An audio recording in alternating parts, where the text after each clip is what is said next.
আগের মতো, আমার ভাষা না, এটা মুরব্বীদের ভাষা। আগের মতো চোখে আমি দেখি না তেমন, চোখ জানি হয়ে গেছে কেমন কেমন। একদম নরম করে বসে, একেবারে নরম। পারলে তোরা চোখের নিয়ে বাবার জন্য খাওয়াই। আমি নিজে অনেক কষ্ট পাই। আমার বাবা নামক বড় বৃদ্ধটা গত 20 সালে আমার মাসের 5 তারিখে চলে গেছে। আমি পাগলের মতো এখন করতেছি। আগের মতো চোখে আমি দেখি না তেমন, চোখ জানি হইয়া গেছে কেমন কেমন। কেউ বুঝে না চোখে আমার কি হয়েছে, বলো আমার কি হয়েছে।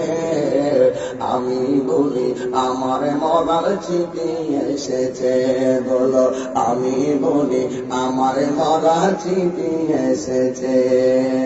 আগের মতো গায়ে শক্তি পাই না তেমন। দাদা, আগের মতন বস্তা কি মাথায় তোলা যায়? আগের মতো কি দুধটা যেভাবে দিতে দেওয়া যায়? আগের মতো গায়ে শক্তি পাই না তেমন, শরীর জানে হইয়া গেছে কেমন কেমন। কেউ বুঝে না পরিবর্তন কখন হয়েছে। আমি বলি আমার মরার চিঠি এসেছে, বলো আমি বলি আমার মরার চিঠি এসেছে। জবানটা করে আল্লাহরে ডাক দিয়ে বলেন আল্লাহু আকবার। কেউ জানি না কখন মরব। মৃত্যুর যন্ত্রণার কথা বলেছেন আমার নবী, আপনার নবী বলেন রুহটা নেওয়ার সময় যে কষ্ট, এক চাইতে আরো ভয়ঙ্কর একটা কষ্ট হয় কখন জানি? যখন সাকরাতুল মাউতটা শুরু হয়ে যায়। আজরাইলে যখন রাউলি গ্রামের দরের দরজায় আইসা আপনার ঢাল মারবে, যদি আপনার ইমান না থাকে, আপনার যদি কেমন না থাকে, আপনি তখন পাগলের মতন হয়ে যাবেন। আপনি তখন এমন একটা পাগল হয়ে যাবে, এমন পাগল তুমি হয়ে যাবে। ওই মুহূর্তে আমার নবী বলে এটার নাম সাকরাতুল মাউত। মরণের পূর্বে একটা কষ্ট অনুভূত হবে। বন্ধুরে আমার, ও সুনামগঞ্জের বাবারা, আপনি আমার নবী বলে আজরাইলে যখন তারা দাম মারবে, তখন তোমার শরীরের তাজা তাজা রক্তগুলো পানি পানি হয়ে যাবে। তুমি মনে করো না এই মুরব্বী বস্তার যাইতে পারে না, তুমি মনে করো না এই মুরব্বী করতে পারে না, তার মনোমরণের সময় হয়ে গেছে। এটা জীবনের কল্পনা করো না। বহুত মুরব্বীর আগে তাজা সন্তান হঠাৎ করে মারা যায়। কথা বলেন ঠিক কিনা? বিশ্বাসের কোন বিশ্বাস আছে? জীবনে কত মাইক দিয়া আওয়াজ পাইছি, একটি সুখ সংবাদ তখন আমরা পড়ছি ইন্নালিল্লাহ। এই শব্দটা কত কঠিন, একবার চিন্তা করে দেখো। তাহিরি মারা গেল, মাইক দিয়া বলবে একটি সুখ সংবাদ। আজকে আমি আসার সময় সবাই বলছে তাহিরি সাহেবের আগমন। আমি যদি এখন মারা যাই, তাহিরি সাহেব স্টেজ থেকে নামায় অ্যাম্বুলেন্সে তুল, এই কথা বলবে না, বলবে শুধুমাত্র লাশকারে তৈরি অ্যাম্বুলেন্সে তুল। এখন ছিলাম তাহিরি সাহেব, জীবন যাওয়ার পরে সাথে সাথে কয় লাশ, পরে কয় লাশ, পাইও কয় আমার লাশ। এটাই হলো তোমার আমার শেষ পরিচয়। কথা বলেন ঠিক কিনা? এই জন্য যুবক ভাই আমার নবী বলেন মৃত্যু যন্ত্রণা এত কঠিন। ও যুবক, অনুরোধ করে বলি মরার আগে একবার মরো। যদি তোমার শরীরে তাজা রক্ত, বাহাদুরি করিও না। তোমাকে মরণের কাছে যারা যায় তারা জানে মরণটা কেমন কঠিন। মৌত কাসিন কুল্লু নাসিন সারিবুন, কবর পাইতিন কুল্লু নাসিন দাখিলুন। মান্না গুনজাম দর জমিনে আসমা, মিটি গুনজাম দর কলবে মুমিনা। মাকান চুশতি নামাজে পানজেগানা, ফাওয়াইলুল লিল মুসাল্লিন আল্লাযিনা। সুরে আল্লাহু আকবার বলবেন না? সকলকে মৃত্যুর স্বাদ গ্রহণ করা লাগবে। বাবা জান, আপনার আব্বা কেমন আছে? কত মানুষের চেহারা থেকে আমার আব্বার মতো লাগে না। কবরে নামায়া বাবার বাড়ি ঘরে তুই আসছিলাম, আর করতে পারি না। এই যুবক তুই প্রস্তুত হয়ে যা, কবরে যাওয়ার আগে আল্লাহর গোলামি করো, নবীর মহব্বত রাখো। আমার নবী বলে, জীবন্ত বকরি গায়ে থেকে চামড়া করলে বকরি যেমন কষ্ট হয়, আজরাইলে যখন রুহটা নিয়ে যাবে তার চাইতে কোটি গুণ বেশি কষ্ট হবে মৃত্যুর সময়।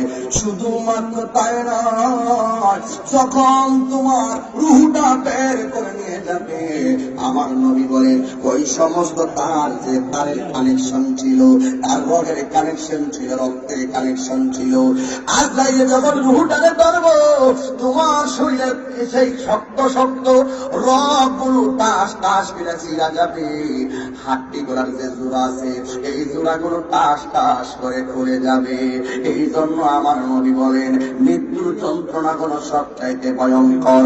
একটা মানুষ মারা যাওয়ার পরে যদি দেখো ওই মানুষটার জিহ্বায় কামড় মারছে, একটা মানুষ মারা যাওয়ার পরে যদি দেখো ওই মানুষটার চোখ গুলা উল্টাইয়া দিয়েছে, পায়খানা করে পড়াইয়া দিয়েছে, মনে করবা তার লক্ষণটা বেশি ভালো নয়। এক যুবকের দল, আর একটা কথা মনে রেখো, একটা মানুষ যদি ওই মরণের সময় তার চেহারাটা হলুদ হলুদ হয়ে যায়, মনে রাখবা ওই মানুষটা আমার নবীর কালিমা পড়তে পড়তে তার মরণ হয়েছে। আল্লাহু আকবার। এই জন্য রাস্তা কয়টা? রাস্তা কয়টা? একটা হলো ভালো রাস্তা, আরেকটা হলো মন্দ রাস্তা। আমার নবী বলেন, এই মানুষের সাথে মারা গেলে তার কবরটা হবে অত্যন্ত ভয়ঙ্কর। আর যদি আপনি ইমানদার হতে পারেন, বলতাম কথাটা, আমরা কি ইমানদার না বেঈমান? আর জোরে বলো, ইমানদার না বেঈমান? কারা কারা ইমানদার? দুইটা হাত ধরে দেখুন, স্লোগান দেন।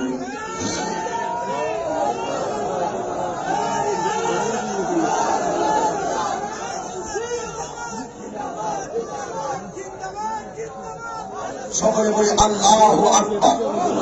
আমি স্লোগান দিলে আওয়াজটা সবার কানে পৌঁছবে, আর চতুর্দিকে স্লোগান দিলে সবার আওয়াজ পৌঁছবে না। সবাই বলে নারে তাকবীর, নারে রিসালাত, আহলে সুন্নাত ওয়াল জামাত, নারে গাউসিয়া। আল্লাহু আকবার। জবান খুলে বলুন, আমরা কি ইমানদার না বেঈমান? কারা কারা বেঈমান? হাত তুলে বলে তুলছে। আমরা কি ইমানদার না বেঈমান? ইমানদারের মরণটা কেমন হবে জানার দরকার আছে না নাই? আপনারা বলতে হবে।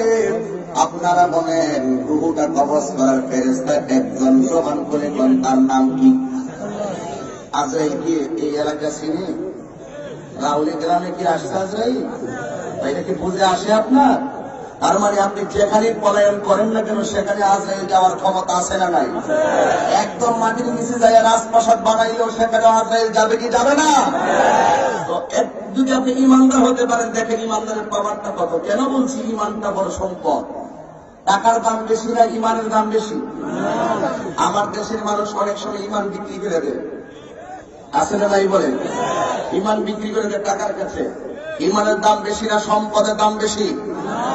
ইমানদারের কাছে আজরাইলে যখন আসবে, আজরাইলে এসে ইমানদারের পায়ের কাছে বসবে না, ডান পাশেও বসবে না। আমি আনবারা ইবনে আযিব রাদিয়াল্লাহু তাআলা আনহু যে হাদিসটা, আমি ওই দিন গত 15-16 দিন আগে তাহাজ্জুদ নামাজের পরে হাদিসটা পড়েছিলাম, এই হাদিসটা এখন এটা করতেছি। ওই আজরাইলে ইমানদারের পায়ের কাছে বসবে না মরণের সময়, বুকের বরাবর বসবে না, ডান পাশে বসবে না, বাম পাশে বসবে না। আজরাইলে গিয়ে বসবে ইমানদারের মাথাটার কাছে, মাথার কাছে বসবে। বসার পরে ইমানদারের মাথার মধ্যে আজরাইলের নুরানি আঙ্গুল দিয়ে এইভাবে চিরুনির মতন আশ্রাবে। কেমন লাগে আশ্রানোটা? নাকি যদি নানার মাথার চুলগুলো আশ্রাইলে কেমন লাগে বাবা? একটু শান্তি শান্তি লাগে। আজরাইল এইভাবে ইমানদারের মাথার চুলগুলোকে আশ্রয় দিবে। ইমানদার তখন একটা ঘুম ঘুম, দেহ অসুস্থ থাকলে এটা ভুলে যাবে, এবং সে কষ্ট থাকলেও তার কষ্ট ভুলে যাবে, কারণ আজরাইল তাকে ভুলাইয়া দিবে। তো এখানে আল্লাহু আকবার। এবার যখন আঙ্গুল দিয়ে এরকম করবে, হঠাৎ করে এক পর্যায়ে আজরাইলে বলবে, এ আল্লাহর বান্দা, একটু করে তোমার রুহটা আমি নিয়ে যাব। ইমানদার বলবে অনেক কষ্টের এবং অনেক সুখের কথা। ইমানদার বলবে, ও আজরাইল, আর দেরি করো না গো, আর দেরি করো না, আমার রূহটারে তাড়াতাড়ি নিয়ে যাও, কারণ এই দুনিয়া আমার ভালো লাগে না। কারণ ইমানদারের জন্য দুনিয়াটা বলে একটা জেলখানা। কথা বলেন ঠিক কিনা? ইমানদারের জন্য দুনিয়াটা একটা জেলখানা। ইমানদার বলবে, আজরাইল, ও আজরাইল, তাড়াতাড়ি রূহটারে নিয়ে যাও, কারণ আমার যিনি বানাইছে ওই মনিবের দেখার জন্য আমার মনটা পাগল পাগল হয়ে রয়েছে। এটা হলো ইমানদারের ভাষা। তখন আমার আল্লাহ রাব্বুল আলামিন একটা ফেরেশতাকে পাঠাবে। ও ফেরেশতা আজরাইলে তার রূহ কবজ করবে, তুমি তাড়াতাড়ি যাও এলাকায়। তাই ইমানদারের মাথার পাশে আজরাইল বসেছে, কিন্তু তুমি ইমানদারের দুইটা চোখের মাঝখানে গিয়ে বসবে। জোরে কি সুবহানাল্লাহ বলবেন না? ইমানদারের দুইটা চোখের মাঝখানে বসবে। খবরটা সাধারণ খবর না, খুব কঠিন একটা খবর। আজরাইলে বসবে মাথার পাশে, আর আল্লাহ যেই ফেরেশতাটা পাঠাবে ওই ফেরেশতাটা বসবে ইমানদারের দুইটা চোখের মাঝখানে। কিন্তু ওই ফেরেশতাটা দুইটা জিনিস নিয়ে আসবে, একটা হলো সাদা একটা কাপড়, আর একটা হলো আতরের বোতল। আল্লাহ ডাক দিয়া বলবে, ও ফেরেশতা, ওই আতরটার সাদা কাপড়ের মধ্যে দিয়া এমন একটা সুগন্ধি বানা, আমার প্রেমিক যেন ওই সুগন্ধিটা নিতে নিতে আজরাইলের রূহ কবজ করবো। সন্তান যেমন করে মায়ের স্তন থেকে দুধ পান করে করে ঘুমাইয়া যায়, আমার আজরাইলে যখন ইমানদার রূহটা কবজ করবে, ইমানদার যেন এমন ভাবে ঘুমাইয়া যায় মরণের কষ্টের টের যেন না পায়। যদি কি আল্লাহু আকবার বলবেন? এই হলো ইমানদারের কন্ডিশন। এখন বলবেন, হুজুর, ওই ফেরেশতাদের সাদা কাপড় আনবে, কাপড়ের মার্কেটটার নাম কি? কাপড়ের মার্কেটের নাম সুনামগঞ্জের মার্কেট না, সাধকের মার্কেট না। ওই ফেরেশতারা যে কাগজটা আনবেন, ওই কাপড়টা আনবেন, ওই কাপড়ের যে মার্কেট, ওই মার্কেটের নাম হলো জান্নাতুল ফেরদাউস। জোরে জোরে কোন আল্লাহু আকবার। এবার ইমানদার সেই মাত্র কেন আল্লাহ ওই কাপড় দিয়ে পাঠাবে, তার কারণ আছে। আল্লাহ ডাক দিয়া বলবে, ফেরেশতারি,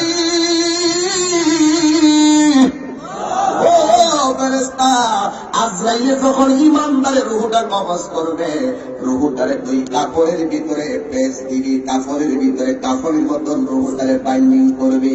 দুনিয়ার মানুষ এখন বেলাউনিয়া যদি মারা যায়, আর মাথার থেকে কাপড়ের কাপড় আনার জন্য কেউ রেডি হইয়া যাইতেছে, আতর বানানোর জন্য রেডি হইয়া যাইতেছে, 1500 টাকার সরঞ্জাম দিয়ে তারা চিরদিনের জন্য বিদায় করে দিব। ঠিক এমন ভাবে এই এলাকার ইমানদার যদি মারা যায়, দুনিয়ার মানুষ বাজার থেকে কাপড়ের কাপড় কিনে আনবে, আর আমার আল্লাহ ইমানদারের রূহটারে বাইন্ডিং করার জন্য জান্নাত থেকে সাদা কাপড় পাঠাইয়া দিবে। ইমানদারের রূহটা কবজ হয়ে গেল, ওই মুহূর্তে ইমানদারের রূহটারে উপরের দিকে উঠাইয়া নিয়ে যাবে, আর এলাকার জমিনের তার মরা লাশটাকে বাইন্ডিং করার জন্য দুনিয়ার কাপড় রেডি হইয়া যাবে। দুনিয়ার কাপড় যাচ্ছে কবর, দুনিয়ার লাশ যাচ্ছে কবরের দিকে, আর ইমানদারের রূহটা যাচ্ছে উপরের দিকে। এবার ফেরেশতারা উপরের দিকে রূহটা নিয়ে যাবে, ওই ফেরেশতাদের প্রথম মন্দিরে যাবে। ফেরেশতাদের প্রথম মন্দিরে যাওয়ার পর ওই মুহূর্তে ফেরেশতারা ডাক দিয়া বলবে, কে তুমি? এত সুন্দর গান জীবনেও কোনদিন নাকে লাগে নাই। জবান খুইলা কি আল্লাহু আকবার বলবেন না? এত সুন্দর গান। এবার ওই ফেরেশতা ডাক দিয়া বলবে, তারা চিনস না? এত রাউলি গ্রামের ইমানদার, এত সুনামগঞ্জের ইমানদার, এত আমার ব্রাহ্মণবাড়িয়ার ইমানদার, এত বাংলাদেশের ইমানদার, সাথে সাথে বলবে, এর চিনস না? এত এমন দেশের ইমানদারের রূহ, এই রূহটারে চিনস না? এই রূহটারে আমার আল্লাহ এই বাইন্ডিং করে উপরে নেওয়ার জন্য বলছে। যেই মাত্র ওই ফেরেশতাদের মন্দিরের ফেরেশতাগুলো শুনবে ইমানদারের রূহ, এরা দেরি নাই, কোটি কোটি ফেরেশতা ইমানদাররা একটা ইমানি সালাম দিয়া দিবে। আল্লাহু আকবার বলেন। এই জন্য ইমানদারের দাম আছে না নাই? এই জন্য যুবক ইমানদারের রূহটারে এবার প্রথম আকাশে নিয়ে যাবে। প্রথম আকাশের ফেরেশতারা সালাম দিবে, দ্বিতীয় আকাশে নিয়ে যাবে, দ্বিতীয় আকাশের ফেরেশতারা সালাম তৃতীয় আকাশের ফেরেশতারা সালাম দিবে, তৃতীয় আকাশে নিয়ে যাবে, তৃতীয় আকাশের ফেরেশতা সালাম দিবে, চতুর্থ পঞ্চম ষষ্ঠ সপ্তম সব আসমানের ফেরেশতারা ইমানদারের সালাম দিবে। কিন্তু আমার আল্লাহ ইমানদারের রূহটা রাখার জন্য একটা বাড়ি বানাইছে, ওই বাড়িটার নাম হইল ইল্লিন। ইমানদারের সিদ্ধিরে ইমানদার যাবে ইল্লিনে, যেই মাত্র ইমানদার ইল্লিনের মধ্যে নিয়ে রাখা হবে ইমানদারের রূহটা, আর এই দিকটা তার লাশটারে কবরের মধ্যে নামায়া দিয়ে আসবে। আল্লাহ ডাক দিয়া বলবে, ফেরেশতারা গো তাড়াতাড়ি যাও, আমার ইমানদারের বডিটা এখন কবরে নামায়া দিছে। এই যে আমি যে পড়েছিলাম সুম্মা ইউমিতুকুম সুম্মা ইউহয়িকুম, আমি আল্লাহ মরণ দিব আবার তোমাদেরকে জীবন দিব। কবরের ভিতরে যাওয়ার পরে আমার আল্লাহ ডাক দিয়া বলবে, তাড়াতাড়ি রূহটারে লইয়া কবরের ভিতরে যা, যাইয়া ইমানদারের বডির ভিতরে আবার পুনরায় রূহটা ঢুকাইয়া দিয়ে আসো।